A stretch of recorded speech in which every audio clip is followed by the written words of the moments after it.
কবর লিখেছেন কবি জসিমউদ্দিন। এইখানে তোর দাদির কবর, ডালিম গাছের তলে। ৩০ বছর ভিজায় রেখেছি দুই নয়নের জলে।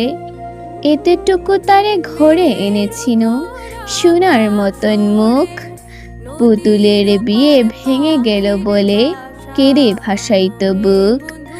এখানে ওখানে ঘুরে ফিরিতে ভেবে হইতাম সারা। সারা বাড়ি ভরি এত সোনা মোর ছড়াইয়া দিল কারা। সোনালি উষায় সোনা মুখে আর আমার নয়ন ভরি।